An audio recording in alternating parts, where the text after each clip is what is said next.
जिसने लाकर कलामे इलाही दिया, ओ मोहम्मद मदीने में मौजूद है। और एक मोहब्बत सुभान अल्लाह, एक जान भरे अल्लाह प्रशंसा बोलूं अल्हम्दुलिल्लाह। हमने आँखों से देखा नहीं है मगर उनकी तस्वीर सीने में मौजूद है।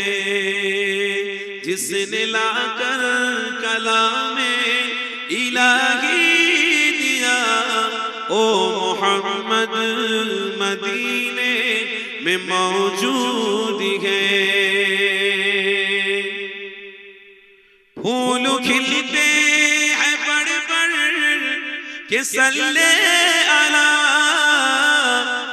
फूल खिलते हैं बढ़ बढ़ के सल्ले अला, चूम कर कह रही है ए बाग़े ज़बा, ऐसे खुशबू चमन के गुलों में कहा जो नबी के पसीने में मौजूद है। बोलो ना सुभान अल्लाह। जो नबी के पसीने में मौजूद है। हमने आँखों से देखा नहीं है मगर उनकी तस्वीर सीने में मौजूद है। जिसने लाकर कलामे इलाही दिया, ओ मोहम्मद मदीने में मौजूद है। हमने माना कि जन्नत बहुत है हंसी,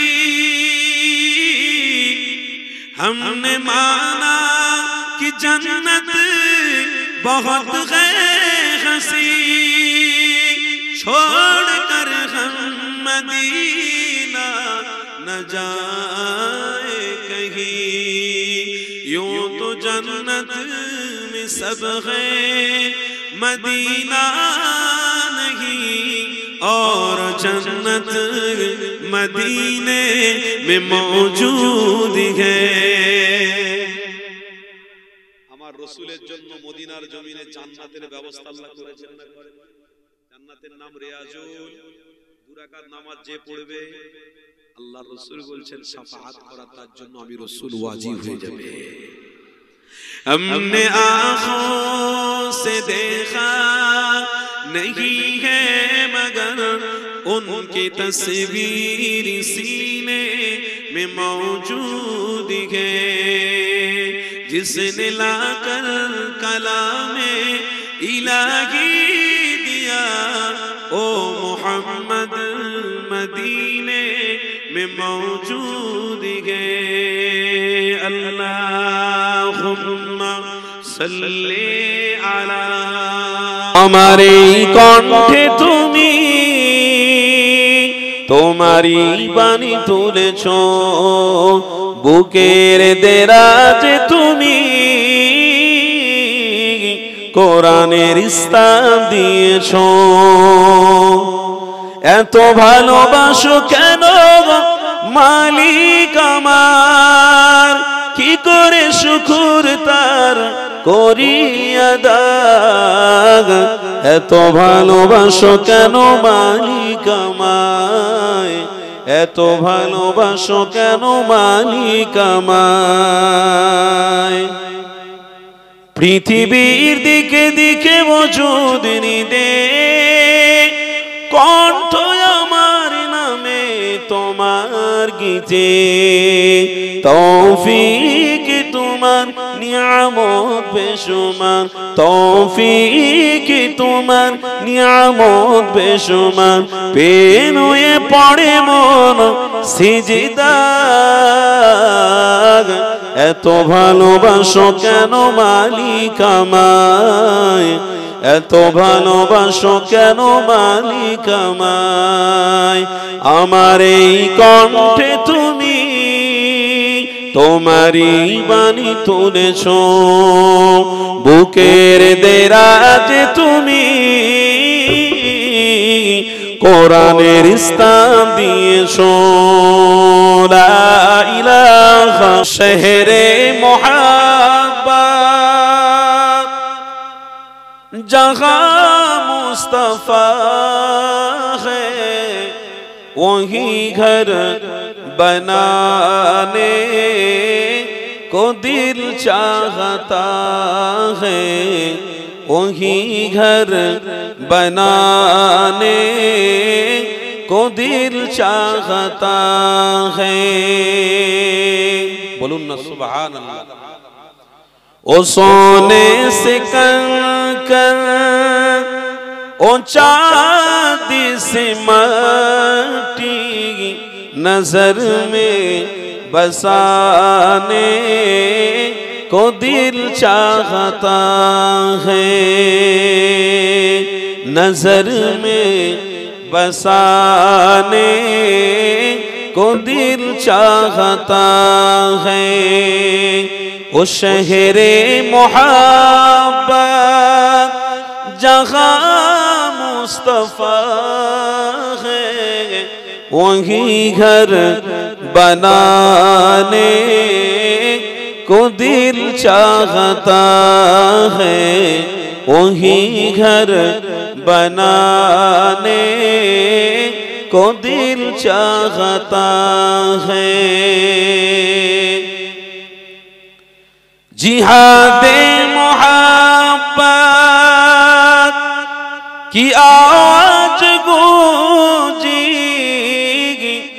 जिहादे मोहब्बत की आवाज गूंजी कहा हंसला ने ए दुल्हन से अपनी इजाजत अगर दो तो जाम शहादत लबों पे लगाने को दिल चाहता है बोलूं ना सुभान अल्लाह আর একটু মহব্বতে হবে না সুবহানাল্লাহ নারে তাকবীর রাসূলুল্লাহর সাহাবারা বলছেন জীবনকে উৎসর্গ করে দেব জীবনকে শহীদ করে দেব মিটিয়ে দেব কেন শহীদ করে দেবে বলছে দুনিয়ায় শহীদ হয়ে গেলে ওই পারে আমার নবী পাকের হাতে জান্নাতের পানি আমরা পান করব জোরে বলুন সুবহানাল্লাহ ও শহরে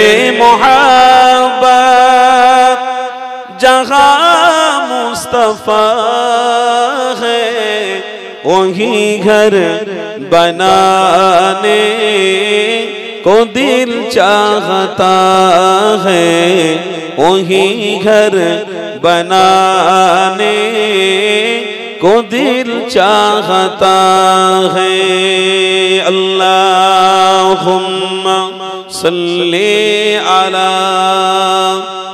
मोहब्बते पढ़ें सबाई इकोटा कम कर दाओ ना भाई इको कम कर दाओ हल्का वाला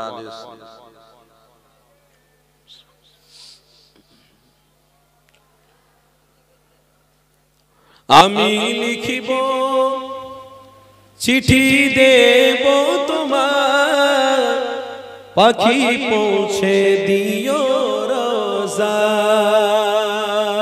बोलूं ना सुभानाल्लाह আমি লিখিব চিঠি দেব তোমার পাখি পৌঁছে দিও রোজা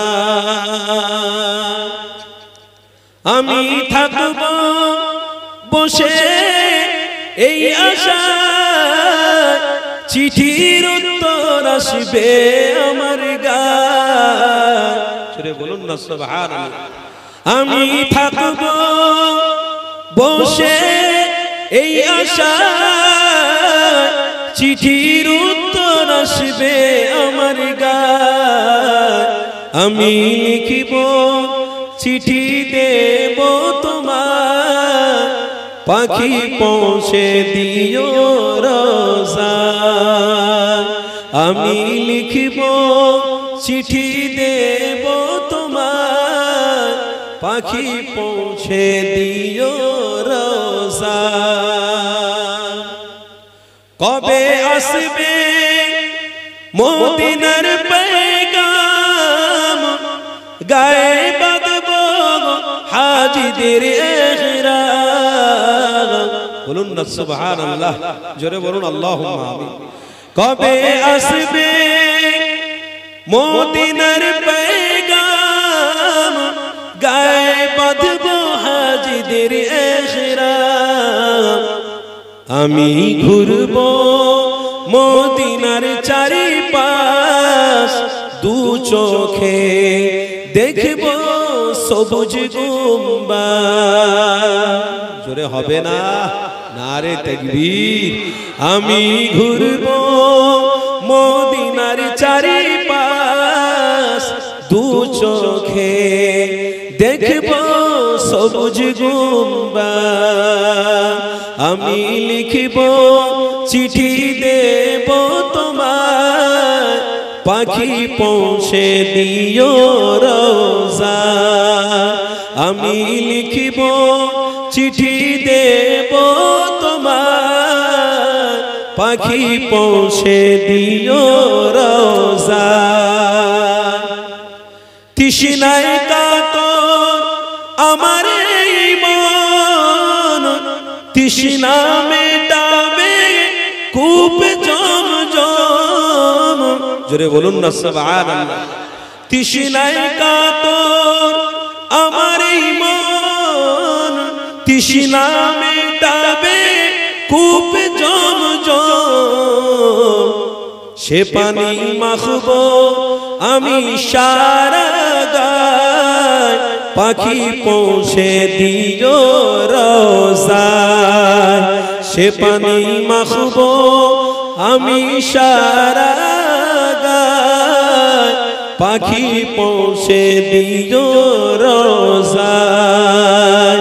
আমি লিখিব চিঠি দেব তোমায়, পাখি পৌঁছে দিও রোজায়। আমি লিখিব চিঠি দেব তোমায়, পাখি পৌঁছে দিও রোজায়। আল্লাহুম্মা সাল্লি আলা। দেখা দাও রাসূলুল্লাহ, তুমি কাঁদে আশিক তোমার। আছো শুয়ে মদিনায়, তুমি ডেকে নাও রওজা তোমার। বলুন না সুবহানাল্লাহ। দেখা দাও রাসূলুল্লাহ, তুমি কাঁদে আশিক তোমার। আছো শুয়ে মদিনায়, তুমি ডেকে নাও রওজা তোমার। রাসূলুল্লাহ কি হবে উপায় আমার। রাসূলুল্লাহ কি হবে উপায় আমার। মরণের চিঠি যখন আসবে আমার, কালিমার তালকিন দিও বারে বার। মরণের চিঠি যখন আসবে আমার, কালিমার তালকিন দিও বারে বার। প্রাণ জুড়ে দেখব চেহারা তোমার, ডেকে নাও রওজা তোমার। बोलूं ना सुभान अल्लाह। लक पर चाँद जैसा है, नबी का नाम ऐसा है, दिलों से गम मिटाता है, मोहम्मद नाम ऐसा है। बोलून ना सुभान अल्लाह। ए दिल जब गम के मारा हो मोहम्मद याद आते हैं, जुदा जब कोई प्यारा हो मोहम्मद याद आते हैं। जरे হবে না नारे तकबीर। सिलसिला हक मुजद्दिर जमान।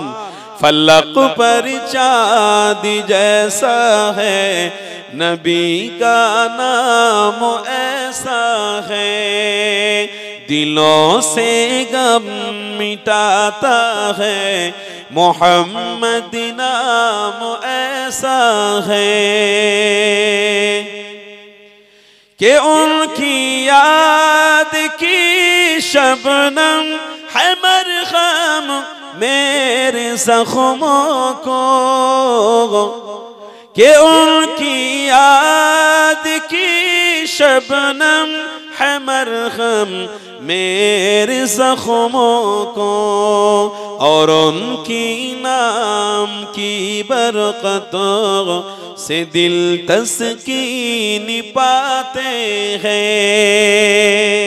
जरे হবে না फलक पर चाँद जैसा है नबी का नाम ऐसा है, दिलों से गम मिटाता है मोहम्मद नाम ऐसा है। अल्लाहुम्मा सल्ली अला सय्यिदना मौलाना मुहम्मद व अला आलिहि।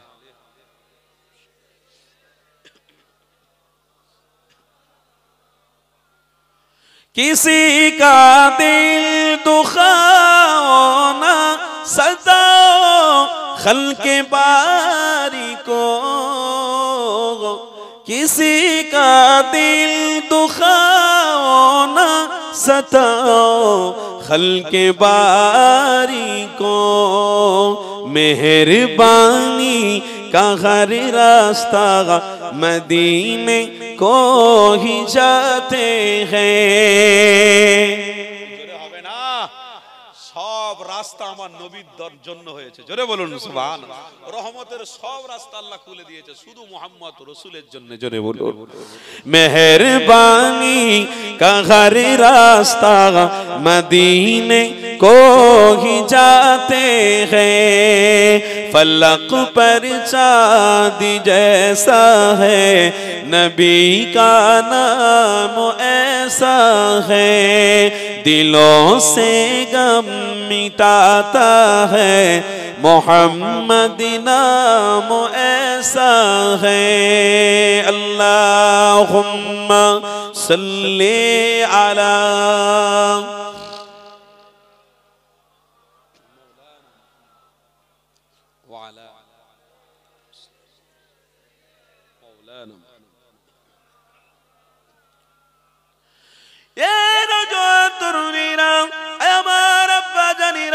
আসো তাহলে আমার নবীর কথা আলোচনা করছিলাম। আল্লাহ নবী দয়া নবীর আলোচনা অবশ্যই আমার আপনার শুনতে হবে। অবশ্যই নবী পাকের আলোচনা করলে আপনি আমি নাজাত পাবো। আমার হাবিবুল্লাহর আলোচনা যখন আমি আপনি শুনবো ইনশাআল্লাহ মুক্তির ব্যবস্থা আল্লাহ করে দেবে। কেন দুনিয়ার কোনো আলোচনাতে মুক্তির ব্যবস্থা পাওয়া যাবে না, দুনিয়ার কোনো রাষ্ট্রনায়কের আলোচনায় মুক্তি পাওয়া যাবে না, দুনিয়ার কোনো সায়েন্সের আলোচনায় মুক্তি পাওয়া যাবে না। এ যুবক তরুণীরা আমার আব্বা জানেরা শোনো, আল্লাহ নবীর আলোচনা আল্লাহ পাক খুশি হয়ে গিয়ে তামাম বান্দা বান্দীদের নাজাতের ফয়সালা করে থাকে। এ যুবকেরা তরুণীরা আল্লাহ নবীর আলোচনা আমি শুনতে বসেছি, আমার গৌরব আমার ভাগ্য আমার তকদির আল্লাহ পাঠিয়ে দিয়েছে। আমার হাবিবের আলোচনা আমি শুনতে বসেছি গো। আসেন যে আলোচনা আমি করছি না, এই ইসলামের জন্য অবশ্যই যদি কষ্ট করতে হয় কষ্ট করব, এই দিনের জন্য যদি কষ্ট করতে হয় করব, কিন্তু আমার নবী থেকে অবশ্যই আমি আপনি দূরে সরে যাব না। আমার আপনার দূরে সরাটা হবে শয়তানের কাজ। আমার নবী পাকের ভালোবাসা এই সিনার মধ্যে রাখা, এটাই হবে আমার আপনার জন্য নাজাতের গান। এই যুবক তরুণীরা, আল্লাহ নবী সাহাবী হযরতে আব্দুল্লাহ ইবনে মাসউদের কথা আপনাদের শোনাচ্ছিলাম। আরে নবী পাকের সাহাবী হুজুর আমার নবী পাকের জবান থেকে শুনে শুনে কোরআন মুখস্থ করে ফেলেছে। আব্দুল্লাহ ইবনে মাসউদ হুজুর আমার পবিত্র কোরআন যখন তেলাওয়াত করতে লেগেছে, আমার রব বড় পছন্দ করে ফেলেছে। আমার হাবিবকে আল্লাহ জানাতে লেগেছে, হাবিবুল্লাহ আপনি আব্দুল্লাহ ইবনে মাসউদকে জানিয়ে দেন পবিত্র কোরআন পড়ার জন্য আমি আল্লাহ তাকে জান্নাতি বানিয়ে দিলাম। এ যুবক তরুণীরা, আমার আব্বা জানেরা, আমার আম্মা জানেরা, শোনো, আমার নবী পাকের সাহাবী আব্দুল্লাহ ইবনে মাসউদ হুজুর আমার কোন সময় পবিত্র কোরআন মুখস্থ করে ফেলেছে। আল্লাহর কোরআন যখন মুখস্থ করে ফেলেছে, আমার নবী পাকের বিরোধীর কোনো অভাব ছিল না। ওই সময় আমার রাসূলুল্লাহর বিরোধীকারী অনেক ছিল। আবু জাহালের সাথে সাথে অনেক বেঈমান বেদিনীরা আমার নবী পাকের বিরোধী করতে লেগেছিল। আমার হাবিবের বিরোধীকারী অনেক ছিল। ওই সময়তে আব্দুল্লাহ ইবনে মাসউদ হুজুর আমার পবিত্র কোরআন পড়তে লেগেছে। আল্লাহর কোরআন জোরে জোরে পড়তে লেগেছে। কোথায়? বাইতুল্লাহ শরীফে হাতিমে কাবার পাশে দাঁড়িয়ে দাঁড়িয়ে আল্লাহর কোরআন সঙ্গে সঙ্গে পড়ছে, ভালোবাসার সাথে পড়তে লেগেছে। আবু জাহালের কাছে খবর চলে গেল, একজন মানুষ এসে ওই কোরআন শরীফের তেলাওয়াত করতে লেগেছে, যেটা মুহাম্মদ পড়ে ওই কথাটা আব্দুল্লাহ ইবনে মাসউদ বলতে লেগেছে। আল্লাহ নবী, দয়া নবী সাহাবী ওখানে দাঁড়িয়ে দাঁড়িয়ে পবিত্র কোরআন যখন শোনাতে লেগেছে, উচ্চ আওয়াজে জোরে জোরে আবু জাহালের কাছে খবরটি পৌঁছে গেল। আবু জাহাল এসে আব্দুল্লাহ ইবনে মাসউদের কাছে বলতে লেগেছে, কি পড়ছিস বল? আব্দুল্লাহ ইবনে মাসউদের অন্তরে কোরআন রয়েছে, আমার নবী পাকের ভালোবাসা রয়েছে। আব্দুল্লাহ ইবনে মাসউদ বলতে লেগেছে, আমি পড়ছিলাম আল্লাহর কোরআন, যে আল্লাহ আমার হাবিবের উপরে নাযিল করেছে 6666টি আয়াত দিয়ে। আমার রাসূলুল্লাহকে আল্লাহ বড় ভালোবাসে, তাই আমার রাসূলুল্লাহর উপরে 114টা সূরা দিয়েছে, 7,07,434টা। আমার নবী পাকের উপরে যে কোরআনের হুরুফ আল্লাহ দান করেছে, ওই পবিত্র কোরআন আমি আব্দুল্লাহ ইবনে মাসউদ জোরে জোরে তেলাওয়াত করেছিলাম। একটুখানিও ভয় লাগলো না।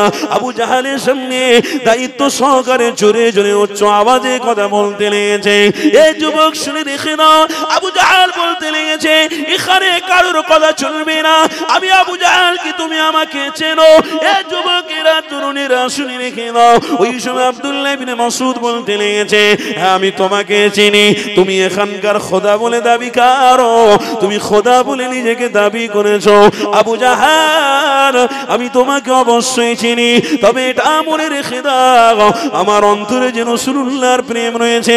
আল্লাহর কোরআন আমার হাবিবের উপরে আল্লাহ নাযিল করে দিয়েছে, ওই পবিত্র কোরআন আমি আব্দুল্লাহ ইবনে মাসউদ মুখস্থ করে ফেলেছি।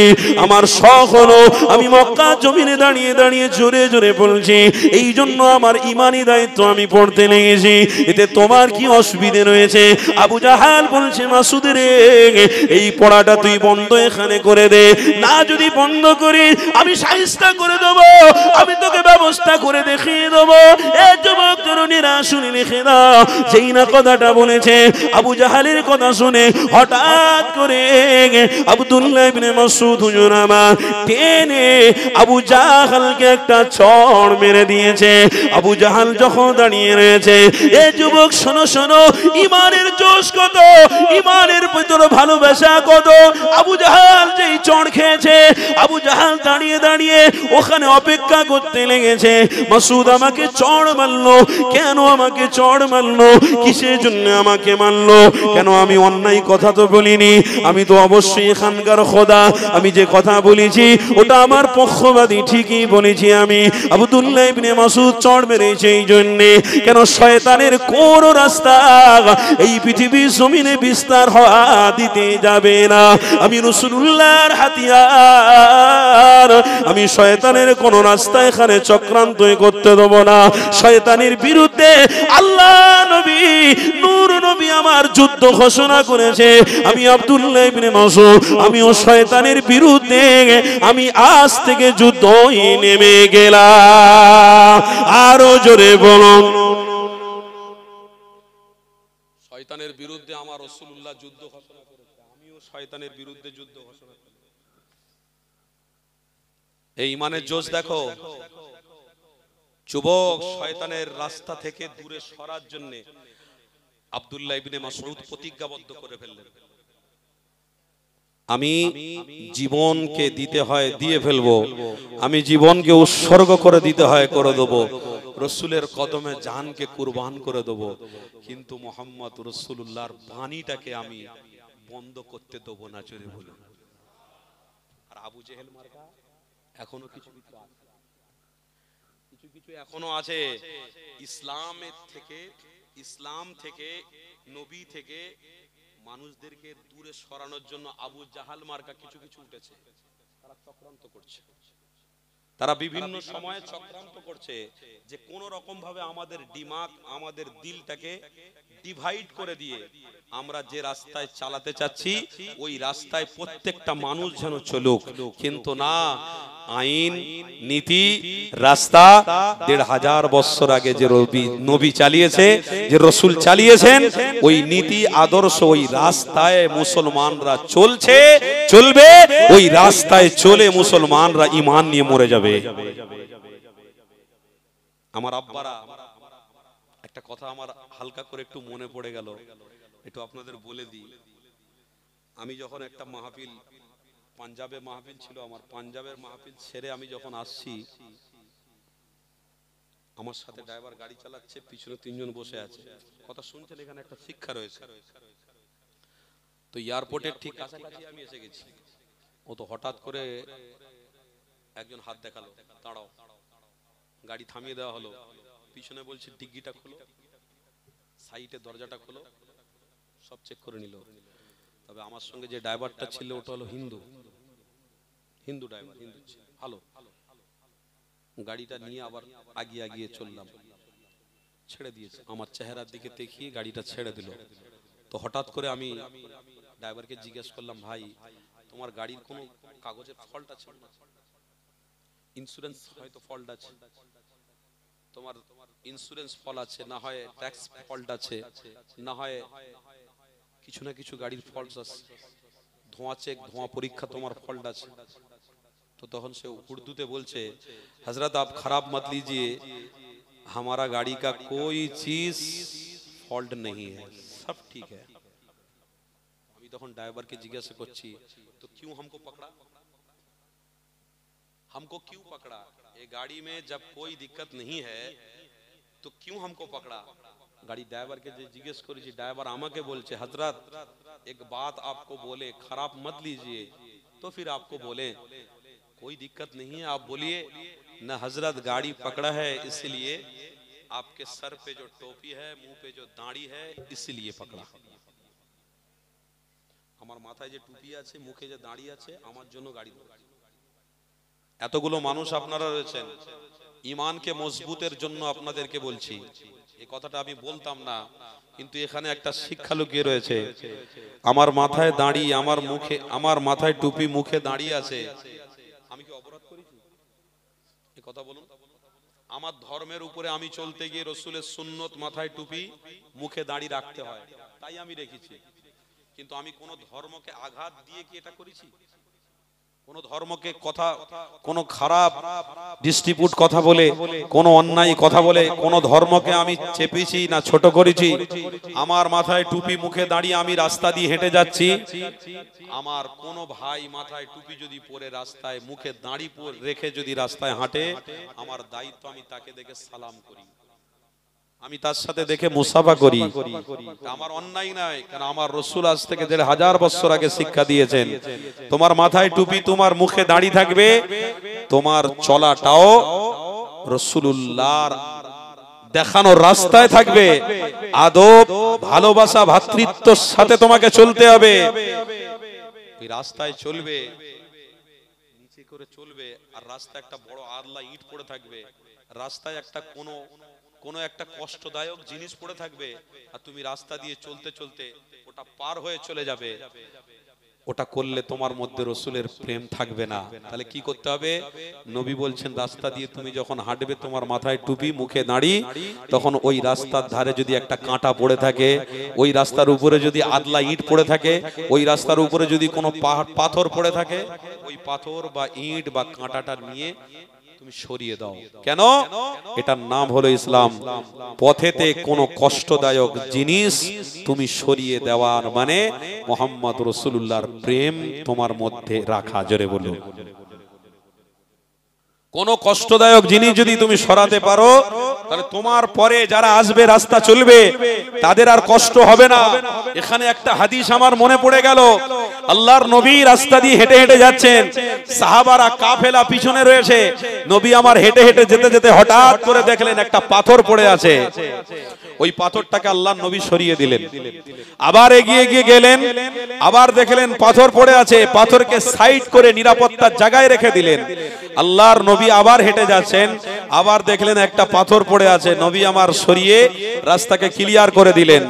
ওই সময়ের একটা কোন বেদিন ওই রাস্তা দিয়ে হেঁটে হেঁটে যাচ্ছিল আর বলছিল, আমার মনে হয় এই রাস্তা দিয়ে মুহাম্মদ রাসূল গিয়েছে। আর একটু মহব্বতে হবে না?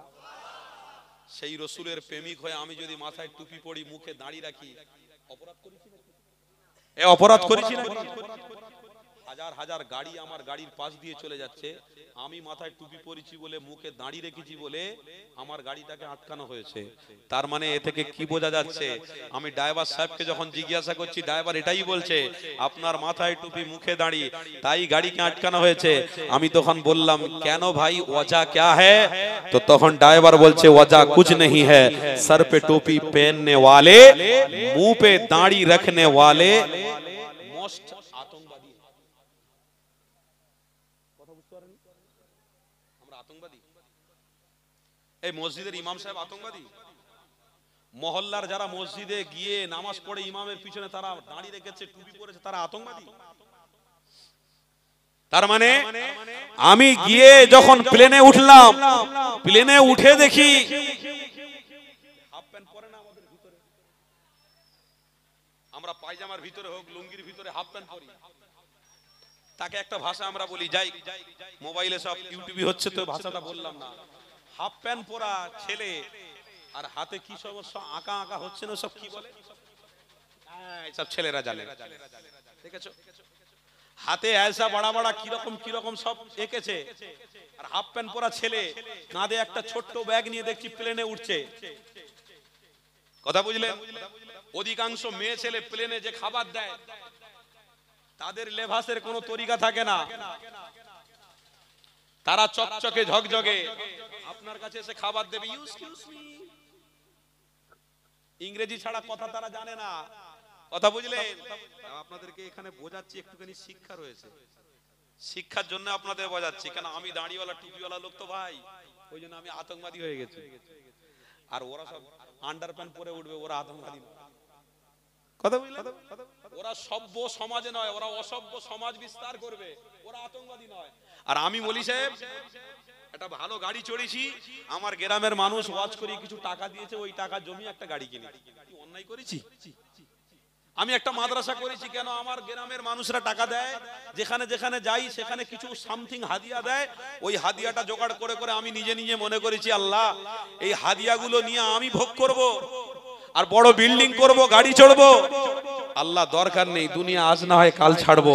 আল্লাহ গো, কষ্ট করা, মেহনত করা, এই যে হাদিয়াগুলো এক জায়গায় করে আমি নিজে জায়গা কিনে একটা ইংলিশ মিডিয়াম করব, ভালো হবে না? আল্লাহ একটা এতিমখানা করব। এই বলুন, মৃত্যুর আগে যদি আমি একটা ইংলিশ মিডিয়াম করতে পারি, একটা এতিমখানা যদি করতে পারি, তাহলে মৃত্যুর পরে আমার জন্য জান্নাতের রাস্তা ক্লিয়ার হয়ে যাবে। তাহলে আপনাদের টাকা নিয়ে আমি একটা ছোট্ট গাড়ি কিনেছি, আপনাদের টাকা নিয়ে আমি একটা ইংলিশ মিডিয়াম করেছি, আপনাদের টাকা নিয়ে আমি একটা এতিমখানা করেছি, আর আপনাদেরকেও বলে যাচ্ছি, টাকা ইচ্ছে মতো হুজুরদের ঘরে দেন। হুজুররা নিয়ে পেটে খাওয়ার আশা করে না, হুজুরদের পিছনের গল্প আপনাদের শুনলে মাথা চমকে উঠবে। আল্লাহকে সাক্ষী রেখে বলছি, সমাজে যদি ইসলামকে বিস্তার করতে চান, সমাজে যদি ইসলামকে আরো প্রচার প্রসার করতে চান, তো আলেমে হাক্কানীদেরকে সামনের কাতারে রাখবেন। যদি কোনো হুজুরকে ভালোবাসেন, পীর সাহেব পীরজাদাকে ভালোবাসেন, তাদেরকে অর্থ দেন, সহযোগিতা করুন, তারা ইসলামের জন্য, দ্বীনের জন্য সব করুক। কেন? আমার খাওয়া আল্লাহ ব্যবস্থা করেছে, আমার ব্যবসায় আল্লাহ যথেষ্ট উন্নতি দিয়েছে, আমার কাছে ভালো একটা গাড়িও রয়েছে, আমার কাছে ভালো একটা বাড়িও রয়েছে, আমার কোনো অসুবিধা নেই আল্লাহর ওয়াস্তে।